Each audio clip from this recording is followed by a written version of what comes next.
जाओ।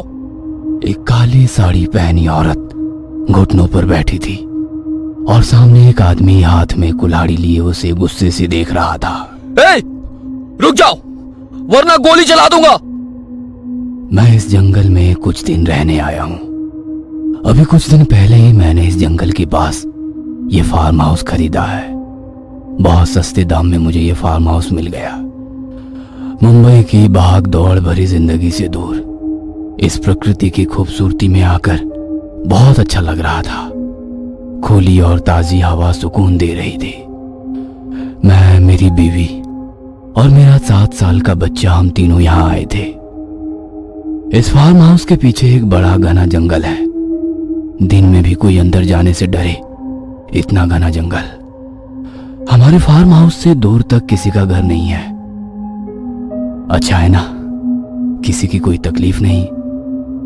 लेकिन अगर किसी की मदद की जरूरत पड़ी तो वो भी नहीं मिलेगी। इस फार्म हाउस का एक रहस्य है। इस फार्म हाउस में एक तहखाना है। उसका दरवाजा आपको पहली नजर में दिखेगा भी नहीं, लेकिन नीचे जमीन पर जो कोने में काले रंग की मार्बल है ना, वहीं तो है इस तहखाने का दरवाजा। नीचे जाने के लिए लकड़ी की सीढ़ियां हैं। एक आदमी आराम से खड़ा हो सके इतनी ऊंचाई है उसकी। वहां पुराने मालिक का कुछ सामान भी पड़ा था, जिसमें से एक कुल्हाड़ी थी। मेरी बीवी और बच्चे यहाँ आने के बाद बहुत खुश थे। मैं आज जंगल में शिकार के लिए निकला हूं। अब शिकार सिर्फ शेर की ही करनी चाहिए, ऐसा थोड़ी ना है जो सामने आएगा उसकी कर लेंगे। तो मैं अपने बंदूक लेकर उस घने जंगल में जा रहा था। दोपहर का वक्त था, फिर भी सूरज की किरणें जमीन पर पहुंच ही नहीं पा रही थी। इतना घना जंगल था। पक्षियों की आवाज, गिरगिट और कुछ छोटे प्राणियों के अलावा कुछ नजर ही नहीं आया। चलते चलते मैं बहुत अंदर तक आ गया। अचानक चारों ओर अंधेरा छाने लगा। आसमान में घने काले बादल छा गए थे। मैंने घर जाने का फैसला किया। पत्तों पर पड़ने वाली बारिश की बूंदों की आवाज आने लगी। मैं निकल ही रहा था कि मुझे एक बहुत ही डरावना नजारा देखने को मिला। एक मेरी ही उम्र का आदमी हाथ में कुल्हाड़ी लेकर खड़ा था। सामने एक काली साड़ी पहनी औरत बैठी थी, जो घुटनों पर बैठी थी। उसके खुले बाल बिखरे हुए थे। उसके बिखरे बालों की वजह से उसका चेहरा नहीं दिख रहा था। मैंने उसे आवाज दी, ए, रुक रुक। लेकिन उस आदमी ने ध्यान ही नहीं दिया। उसकी आंखें लाल हो गई थी। बहुत तेज बारिश होने लगी थी। उसने धीरे धीरे कुल्हाड़ी उठाई। रुक जाओ वरना गोली चला दूंगा। मैंने आखिरी इशारा दिया, लेकिन शायद उसे मेरी आवाज सुनाई ही नहीं दे रही थी, या फिर वो सुनना ही नहीं चाहता था। वह पूरी गति से कुल्हाड़ी को उसके गर्दन की ओर ले जाने लगा। फिर मुझे मजबूरन गोली चलानी पड़ी, जो उसके सीने पर जाकर लगी। वो आदमी पीछे गिर गया। मैं तो किसी जानवर की शिकार करने निकला था, लेकिन मेरे हाथों एक इंसान का खून हो गया था। लेकिन मेरे सामने भी तो कोई रास्ता नहीं था। मैं उसे नहीं मारता तो वो उस औरत को मार डालता। मैं पास गया। वह अभी भी जिंदा था, मेरी ही तरफ देख रहा था। मैंने उस औरत के कंधों को पकड़ा और खड़ा किया। जोरदार बारिश हो रही थी। वह थर थर कांप रही थी, ठंड से या फिर डर से। मैं उसको लेकर चलने लगा। वो आगे चल रही थी और मैं पीछे। मैं उसके बदन की तरफ देखते ही रह गया। 25 की उम्र होगी उसकी। ना पतली थी ना ही मोटी, कद लंबा था। पीछे से उसका भीगा बदन नशीला लग रहा था। क्या बताऊं, मैं उसे देखते ही मदहोश हो गया। तुम्हारा नाम क्या है? मैंने पूछा। वो धीरे से पलटी और बोली, मोहिनी। उसके होठों पर मुस्कुराहट थी। उसके गुलाबी होठ और उस पर कुछ पानी की बूंदें। चेहरे पर अभी भी बालों का पहरा था, लेकिन उसकी मुस्कुराहट देखकर मैं खुश हुआ। उस आदमी को वहीं मरता हुआ छोड़ मैं उस औरत के साथ आया। दरवाजे पर बीवी खड़ी थी। बेटा अंदर के रूम में था। उस औरत को देखकर वो भी चौंक गई। मैंने उसे सारी घटना बता दी। उसे भी उस औरत पर दया आई। वो उससे कुछ सवालात करने लगी, लेकिन वह चुपचाप वहीं सिर झुकाए कुर्सी पर बैठी रही। मोहिनी के गीले बाल अब भी वैसे ही थे, जिसमें से एक एक बूंद पानी नीचे गिर रहा था। मेरी बीवी ने उसे खाना परोसा, पर उसने कुछ भी नहीं खाया, शायद डर से। लेकिन मेरे पास वो सुरक्षित थी, लेकिन वो कुछ भी नहीं बोल रही थी। उससे बहुत सारे सवाल पूछने थे। वो आदमी कौन था? क्या वो उसका पति था? उसे मार क्यों रहा था? लेकिन शायद वो अभी भी सदमे में थी, इसलिए हमने उसे कुछ पूछा नहीं। मैं रोज रात कुछ पैक पीकर ही सोता हूँ। बीवी बच्चे के साथ अंदर बेडरूम में सोई थी। उस औरत का इंतजाम हमने पास वाले कमरे में किया था। मैं हॉल में बैठकर एक एक घोट वाइन पी रहा था। बाहर बहुत तेज बारिश हो रही थी। मेरी नजरों के सामने बार बार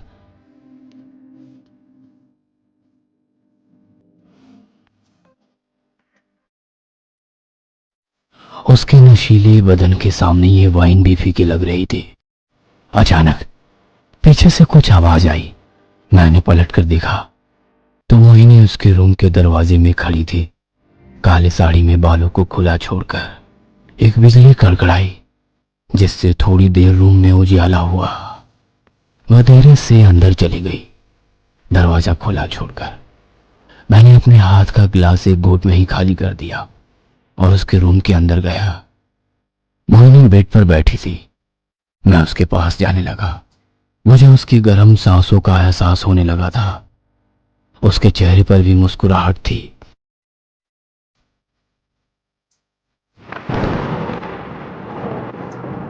मैंने दरवाजे की तरफ देखा।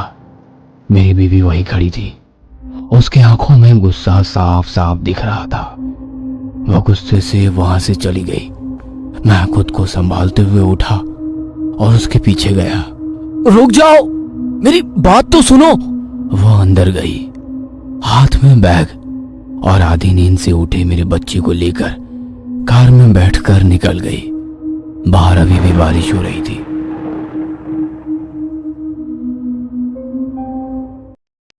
मैं पलटा। मोहिनी दरवाजे में खड़ी थी, चेहरे पर मुस्कुराहट थी। मेरे दिमाग पर मोहिनी फिर से छा गई और मैं उसके पीछे पीछे अंदर गया। दिन गुजरते जा रहे थे। वो मेरे लिए खाना बनाती थी, पर खुद नहीं खाती थी, कुछ भी नहीं बोलती थी। हमेशा वो काली साड़ी पहनती थी और ज्यादातर हम प्रणय में व्यस्त हो जाते थे। उसके बाद मुझे गहरी नींद लग जाती थी, थकान की नींद। कई बार नींद से उठने पर वो मुझे आसपास नहीं देखती तो मैं बेचैन हो जाता था और उसे ढूंढता। जैसे वो मुझे देखती, मैं दौड़ते हुए जाकर उसे बाहों में भर लेता था। उसके चेहरे पर सिर्फ मुस्कुराहट रहती थी। मेरे सोने के बाद वह कहीं जाती होगी क्या? आखिर वो है कौन? कुछ खाती क्यों नहीं? वो आदमी कौन था? वो इतनी नशीली क्यों है? लेकिन चाह कर भी मैं उससे कुछ भी सवाल नहीं कर पा रहा था। ऐसा क्यों हो रहा था? 2 हफ्ते गुजर चुके थे। मैं उसके प्यार में मदहोश हो चुका था।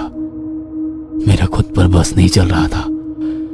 जैसे मैं किसी की गाड़ी के पीछे बैठा हूं और गाड़ी के ड्राइविंग सीट पर वो बैठी है, मोहिनी। मुझे वो जहां चाहे वहां ले जा रही थी। मुझे वो सफर अच्छा लग रहा था, उसका साथ अच्छा लग रहा था। लेकिन उस रात किसी ने दरवाजे पर दस्तक दी। मैंने दरवाजा खोला। सामने 4 लोग खड़े थे। जी, क्या चाहिए? देखिए, हम पासी की बस्ती में रहते हैं। हमारे बस्ती से 2 छोटे बच्चे गायब हो गए हैं, एक 10 दिन पहले और एक आज सुबह। आपने उनको देखा है क्या? नहीं नहीं, यहाँ कोई नहीं आया है तो, मैंने बोला। वो लोग नाराज होकर वहां से चले गए। मैंने दरवाजा बंद किया और अंदर आया। मोहिनी किचन में थी। अचानक मुझे ओह ओह की आवाज आने लगी, लेकिन आवाज कहां से आ रही है ये समझ नहीं आ रहा था। मेरा ध्यान जमीन की ओर गया।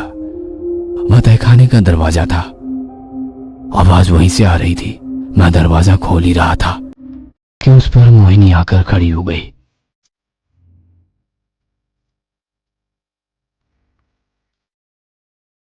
उस रात के प्रणय के बाद मुझे गहरी नींद लग गई, लेकिन पता नहीं कैसे मेरी नींद खुली। मोहिनी मेरे पास नहीं थी। किसी जंगली जानवर के गुर्राने की आवाज आ रही थी और साथ में मुंह के चप चप की आवाज, जैसे कोई जानवर कुछ खा रहा है। मैं आवाज की तरफ बढ़ने लगा। आवाज वहीं से आ रही थी, तहखाने से। मुझे कुछ देर पहले की घटना याद आई। मैंने जल्दी से उसका दरवाजा खोला। दरवाजे के खुलते ही एक बहुत ही गंदी बदबू आई। मैं धीरे धीरे सीढ़ियों से नीचे उतरा। मैंने दरवाजे की तरफ देखा तो मेरी रूह कांप उठी। सामने मोहिनी बैठी थी। उसकी गोद में एक 4-5 साल का लड़का था। उसने पहले ही गर्दन को काट कर उसकी जान ले ली थी। वहां से बहुत सारा खून बह रहा था। वहीं पास में हड्डियों का ढांचा पड़ा था, जिसे अब भी कुछ जगह मांस चिपका हुआ था, जो अभी सड़ चुका था। उसने मेरी तरफ देखा। उसका चेहरा खून से भरा हुआ था। उसके दांत खून और मांस से लाल हो गए थे। उसके चेहरे पर अब भी मुस्कुराहट थी। मेरे मुंह से शब्द नहीं निकल रहे थे। जब मुझे होश आया तो मैं मेरे बेड पर था और मोहिनी पास ही में सोई थी रोज की तरह। फिर मैंने जो रात को देखा, वो क्या सपना था या हकीकत, कुछ समझ नहीं आ रहा था। मैंने उसकी तरफ देखा। बहुत मासूम लग रही थी, लेकिन अचानक मुझे उसका खून से लथपथ चेहरा याद आया। मैं डर से उठ खड़ा हुआ। मैं बाहर आया। क्या हकीकत क्या सपना, कुछ समझ नहीं आ रहा था। फिर मेरी नजर उस तहखाने के दरवाजे पर गई। मैंने फिर एक बार अंदर जाने का फैसला किया। मैंने दरवाजा खोला। फिर वही बदबू आने लगी। मैं एक एक सीढ़ी नीचे उतर रहा था। जो मैंने रात को देखा वो सपना ही हो, इसके लिए मैं प्रार्थना कर रहा था। लेकिन सामने हड्डियों के ढांचे ही थे, वो भी एक नहीं दो। उस दूसरे बच्चे को भी खाकर मोहिनी ने हड्डियों का ढांचा बना दिया था। मैं पलटा। कुछ इंच की दूरी पर मोहिनी खड़ी थी और चेहरे पर वही मुस्कुराहट थी। मैं डर कर 2 कदम पीछे हटा। उसकी वो मुस्कुराहट डरावनी लग रही थी। मुझे उससे घिन आ रही थी। कौन है तू? बच्चे खाने वाली चुड़ैल या फिर डायन? मैं चिल्ला चिल्ला कर उससे पूछ रहा था, लेकिन उसके चेहरे पर कोई भाव नहीं थे। चेहरे की मुस्कुराहट वैसे ही रखते हुए वो बोली, मोहिनी। मुझे बहुत गुस्सा आ गया। उसके हुस्न का नशा अब उतर चुका था। मैंने इधर उधर देखा। पास ही में एक कुल्हाड़ी पड़ी थी। मैंने वो उठाई। उसके लंबे घने बालों को पकड़कर खींचते हुए जंगल के अंदर ले जाने लगा। मैं उसे जंगल के बहुत अंदर ले गया। वो मेरे सामने घुटनों पर बैठ गई। उसके बाल बिखर कर चेहरे पर आ गए थे। अचानक चारों ओर अंधेरा छाने लगा। आसमान में काले बादल जमा हुए। पेड़ों के पत्तों पर बारिश की बूंदें पड़ने की आवाज आने लगी और जोरों की बारिश शुरू हुई। लेकिन मुझे किसी चीज का होश नहीं था। बस अब हाथ में जो कुल्हाड़ी थी, उससे उस नरभक्षक औरत का सर धड़ से अलग करना था। ए, रुक रुक! मेरे कानों पर शब्द पड़े, लेकिन मैंने उधर ध्यान नहीं दिया। मैं गुस्से से उसे देख रहा था। मुझे उसकी जान लेनी थी। छोटे बच्चों को खाने वाली उस औरत को जीने का हक नहीं था। बारिश और तेजी से होने लगी। मैंने कुल्हाड़ी चलाने के लिए हाथ पीछे लिया। ए, रुक! नहीं तो गोली चला दूंगा। फिर कुछ शब्द मेरे कानों पर पड़े।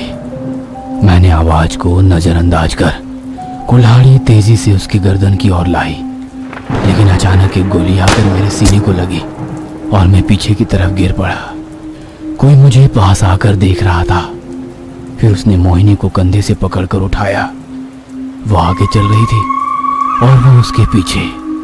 मैं उसे उस औरत के बारे में आगाह करना चाह रहा था, लेकिन मेरे मुंह से शब्द ही नहीं निकल रहे थे। उसका भी पूरा ध्यान उसके भीगे बदन पर था। उसे अब नया शिकार मिल गया था। क्या नाम है तुम्हारा? उसने पूछा। उसने पलट कर देखा। उसकी नजर मुझ पर थी। चेहरे पर वही मुस्कुराहट थी। उस बेचारे को लग रहा था कि वह उसे देखकर मुस्कुरा रही है, बिल्कुल जैसे मुझे लगा था उस दिन। अपनी मुस्कुराहट के साथ वो बोली, मोहिनी।